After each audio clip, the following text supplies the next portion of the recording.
Fleetway Market. Fuel up your car and cooler at Fleetway this football season. Let's go.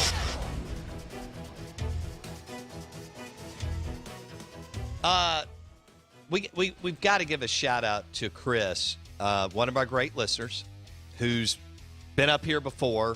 He's had lunch with us, but he just dropped off some honey butter chicken biscuits from B3, which is Burgers, Blues, and Barbecue. They're open for breakfast. New location in Madison on Main Street. And I don't know why, but I feel like a kid when I get to say honey butter chicken biscuit. And if you say it real fast, I need to put a little more Southern on it. Will's just happy that he gets to eat in here this morning. Honey butter chicken biscuit? Yeah. Yes, sir. B3, Burgers, Blues, and Barbecue. They're open for lunch and dinner, too. Two great places in Madison and Brandon. Chris just locked himself into A1 listenership. He's P1. Yeah. Well, P1, excuse me. Yeah, he is. He's a P1. He makes the cut on the 18-person dinner. Chris is lead. He might be a 1 seed, baby. Yeah, that award-winning chef and pitmaster Jeff Jones with JonesyQ.com will be cooking for 18 amazing listeners at some time this spring. I guess at my boathouse. Is that what we're going to do, Blake? That's right. Or the clubhouse. Okay. We'll get it worked out. Yeah.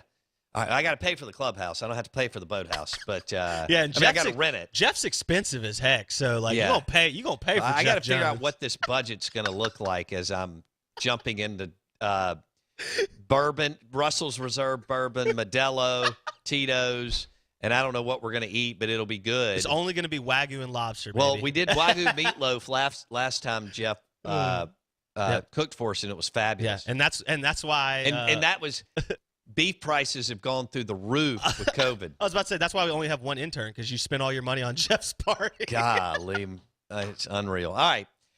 The Out of Bounds show is, speaking of great beef, we'll go with Welcome Home Beef, and that's local farms here in Mississippi producing wonderful steaks and hamburger meat and so on. Welcome Home Beef. We want to welcome it. You just took a bite of that biscuit in front of me, and I have to do this interview for 23 minutes? I'm so glad I don't have to talk. Let me bring in Steve Palazzolo, Pro Football Focus, who's actually a pro NFL analyst. He joins us on the Bucked Up Energy Drinks guest line.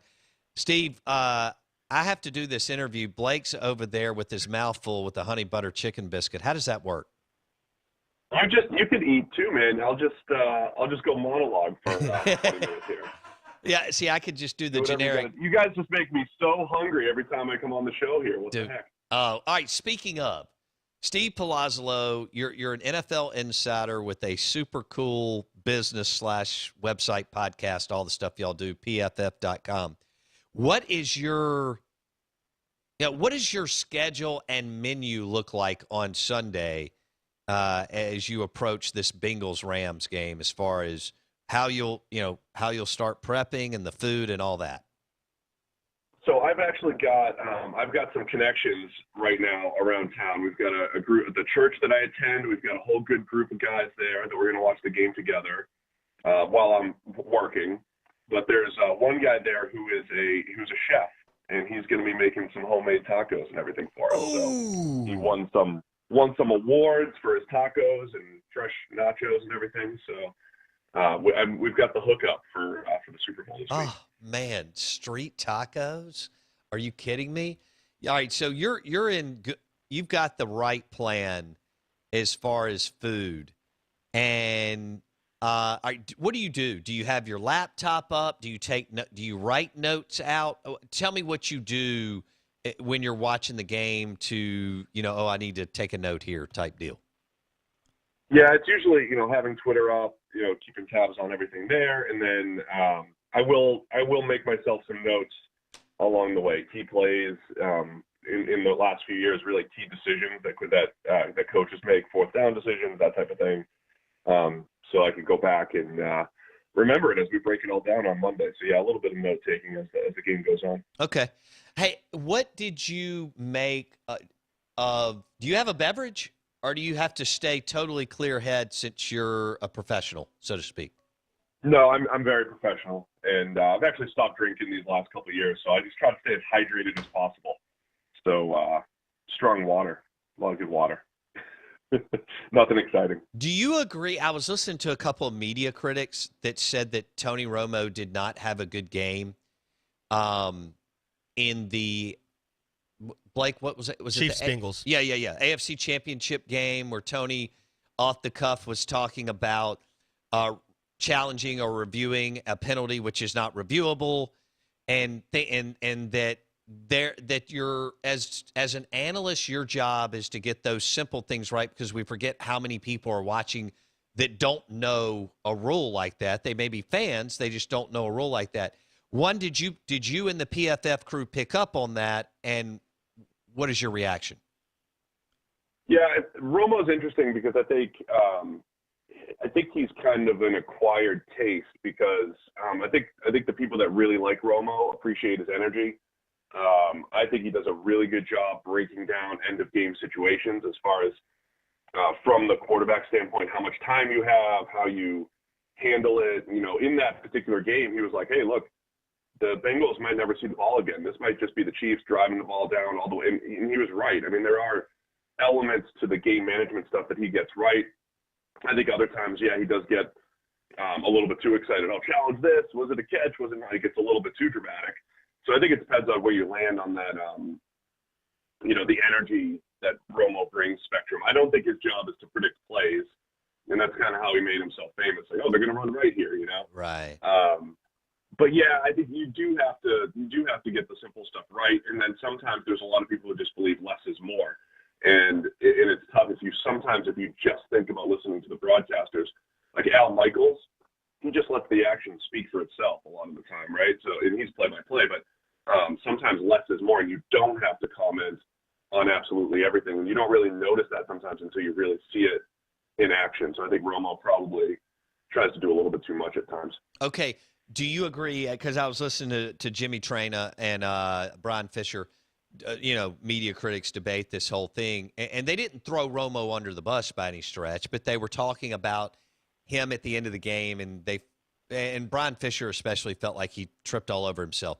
He said that Tony doesn't care at all about what's going on in the trenches, and that the Fox broadcast is totally different because Aikman will walk you through some of the things that are going on in the trenches, and that for Tony it's just 7-on-7 football.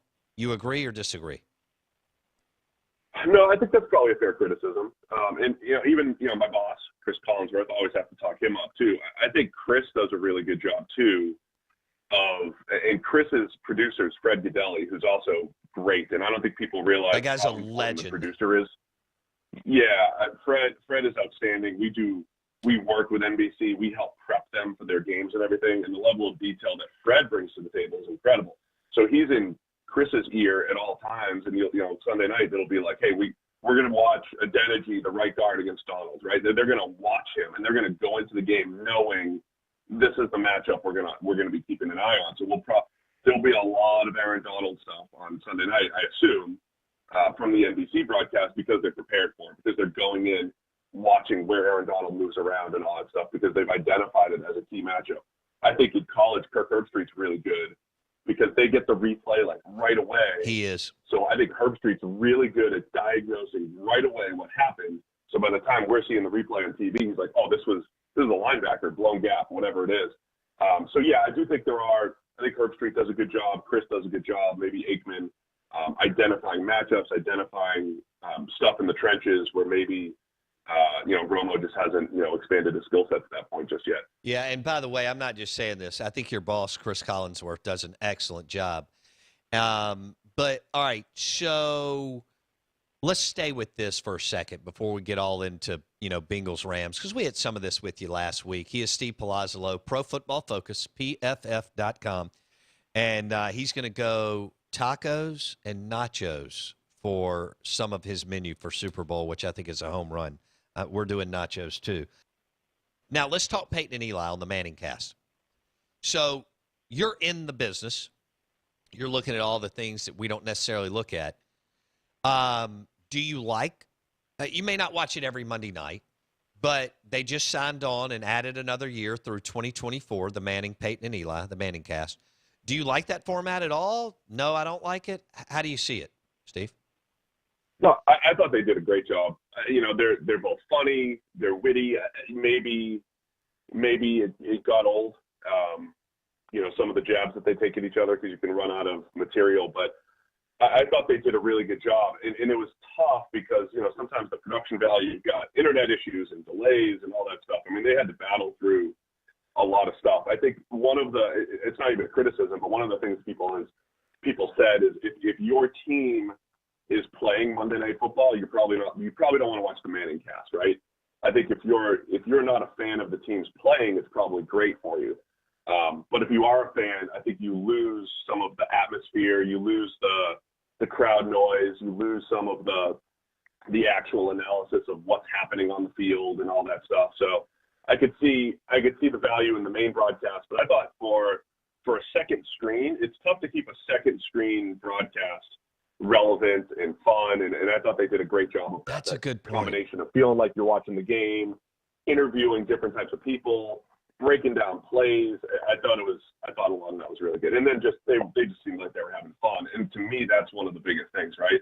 When I listen to something and somebody tells me they're having fun or they feel like they're having fun, it's easier to have fun with them. And I thought the Mannings did a great job with that. I agree. And I think Eli is good, but I think when Peyton starts to go an analyst on us, it's awesome. How do you see it? No, absolutely. I mean, I think people are still surprised at how in-depth football is when you hear quarterbacks break it down. And you have to find that balance between getting into Gruden-esque 5-sentence play calls and just saying, here's what we're trying to do, and here's what went right, and here's what went wrong. And I think Peyton does do a really good job of that because it is a complicated game, but it can also be really, really simple. And I think he does a really good job of that for sure. All right, let's go into are you finding it difficult to not wear your Bengals hat and give I'm just asking. I mean, and give analysis on the game? I mean, I know you do it, but you want the Bengals to win, I would think, but you also have a way to analyze and break down the game. How's that working for you going into Sunday? Yeah, I mean, I don't really care about the outcomes of the games and all that stuff. It's fine, but I'm excited. I mean, you drive around town, there's just pop-up Bengals Super Bowl gear stands and all sorts of stuff. So it is an exciting time here, and I think that the one place where my usual analysis hat, sometimes I might take it off. It's like, well, the Bengals don't make a ton of sense being here, right? I mean, the defense is pretty good, but they've just been opportunistic. That's really tough to sustain. They've got their offensive line issues. Burrow's been great. Jamar Chase has been great, but nobody was expecting the Bengals to be here. So even from an analysis standpoint, it's like, hey, the Rams are a better team, right? They've got that defensive line. They've got a great passing attack. They've got everything on paper. But there's something about the way the Bengals have been able to pull things off, come back when they need to, make plays in the fourth quarter, that even our numbers don't always seem to capture. I'm more of that line of thinking, which is like, man, I just really trust Joe Burrow to pull this thing off when he needs to. And that's probably the part that's skewing my analysis a little bit. I think the Rams are better, but man, it is tough to bet against the Bengals the way they're trending right now. Okay, the line's 3.5. Rams are the favorite. Which way would you go on a bet? Right now, this is where, again, I think my heart's taken over that it's Cincinnati.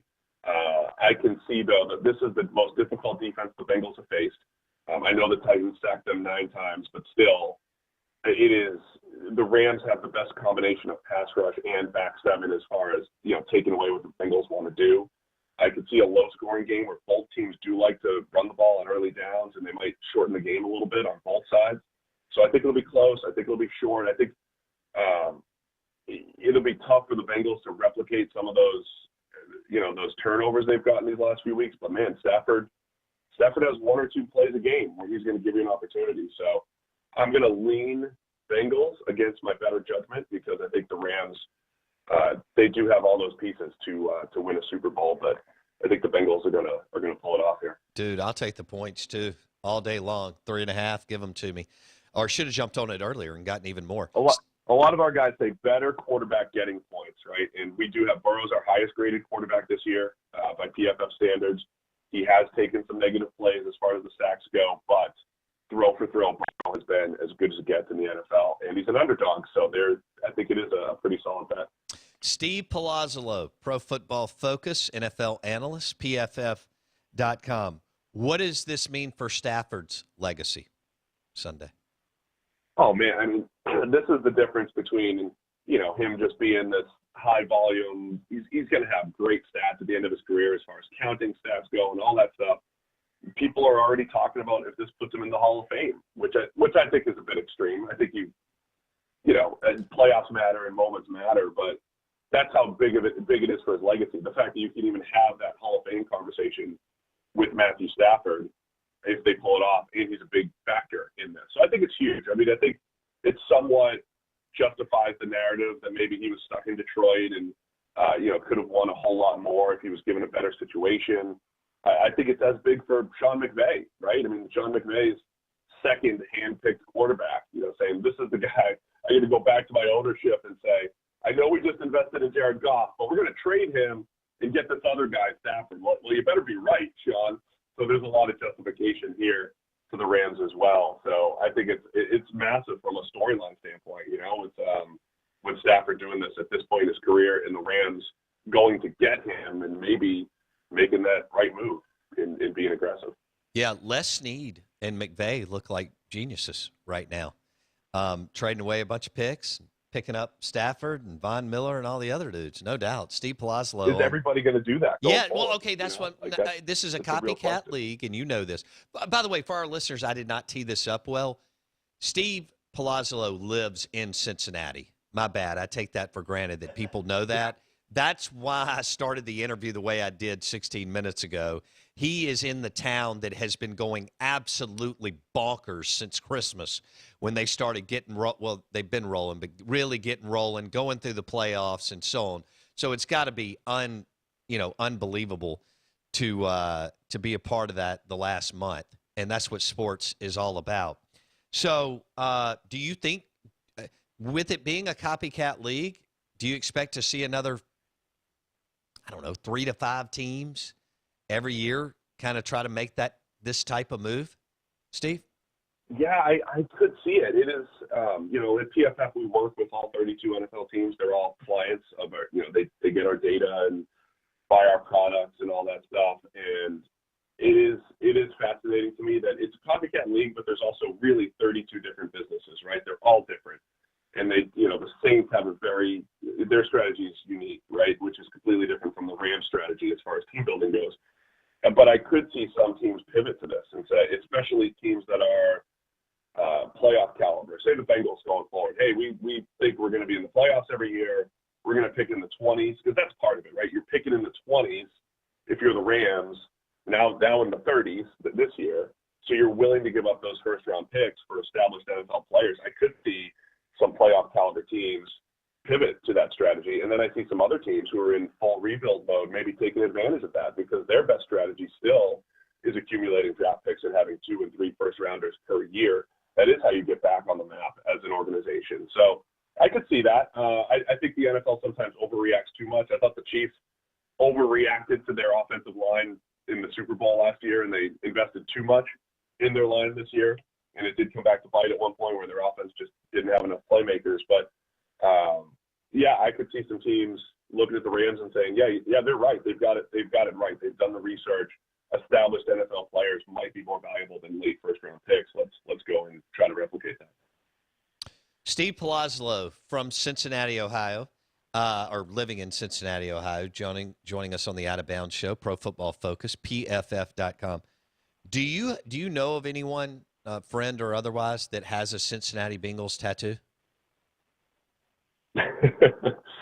No, no, but I've seen people around town with, like orange and black mohawks. I mean, just like full-on gear during the last couple weeks. Full-on gear. I mean, it is pretty intense over here. They don't know what to do with themselves. Bengals fans here. No tattoos just yet, though. That is so cool. I love it. All right. How big of an edge do you give McVay, head coach of the Rams, over Zach Taylor, if at all, over Zach Taylor and the Bengals? I honestly don't think it's massive. I mean, it depends on what you're looking at. I think McVay is really good at crafting offense and things that happen, before Sunday. I thought the NFC Championship, I thought McVay got away with some really bad decisions. I mean, sometimes he gets way too emotional when it comes to challenging plays. He had 2 bad challenges. They had no timeouts at the end of the game. Timeouts are extremely valuable in the second half, and they didn't have any. It didn't come back to bite at all because Jimmy Garoppolo threw the game away. But in most close games in the second half, end of the game timeouts dictate whether or not you get an extra possession, whether or not you can run the clock, whatever it might be. So I think the game management part of McVay's game is not great. I mean, he had a bad screen call, in the red zone last time around. There's plenty to pick apart with McVay. There's plenty to pick apart with Zach Taylor, but Taylor's also done really smart things like what they did against the Chiefs at the end of the regular season, where they ran the clock out instead of kicking a field goal and essentially said, don't give the Chiefs the ball back. So I don't think it's that drastic of a difference between McVay and Zach Taylor as far as in-game management goes. McVay, though, I think has a really nice track record of just getting his team to play, creating an offense, for his players to succeed. So there's probably an advantage there for the Rams. But again, on game day, I think both coaches need to do a better job as far as fourth down decision makings and just making sure they're not getting too emotional as far as challenges go. Last one. I got a minute. What's the best head coaching hire? New head coaching hire in the NFL? Oh, man. I kind of like Mike McDaniel to the Dolphins. I'm thinking McDaniel and then Kevin O'Connell for the Vikings. O'Connell with the Vikings, it's more about I trust that Kwesi's the new GM there, Kwesi Adolfo-Mensa. I trust his judgment, so I think he found a good guy there. And with the Dolphins, Mike McDaniel, the Kyle Shanahan scheme and system has a very good history of maximizing quarterback play. So I think they're going to give Tua an opportunity to maximize his ability there, at least for the next couple of years. So you think that if anybody can do it, Mike McDaniel may be able to save Tua's career? Yeah, and if for nothing else, I compared Tua to Jimmy Garoppolo coming out, for better or for worse. So, that's who McDaniel just, got the most out of, the last couple of years in San Francisco. So I get to at least see my analysis play out in real time, Garoppolo and Tua. All right, enjoy the tacos and the nachos, okay? Yes, thank you. And if your listeners want to send some stuff to Cincinnati, too, I'm all for it, I know you can't drop it off in person, but Blake ate that honey butter chicken biscuit in like 8 seconds, Steve, in front of me. Go get yours. I know. I'm on my way now. All right. One. Well, I am long-winded. Have fun. Thanks, Steve. Appreciate it. Thanks, guys. What's going to be great with Palazzolo is we'll turn the page and get into the draft and Matt Corral and Charles Cross and Nakobe Dean and all the other guys that y'all want to talk about. And even Sam Williams and Martin Emerson, those guys are about to make some money. I mean, you've got several guys coming out of Oxford and Starkville that are going to make some money, but Matt Corral and Charles Cross are going to make an enormous amount of money in the next couple of months. The Out of Bounds Show, we're live in the Bank Plus studio. It's brought to you by Dallas Body Shop in Ridgeland. That's Dallas Body Shop in Ridgeland.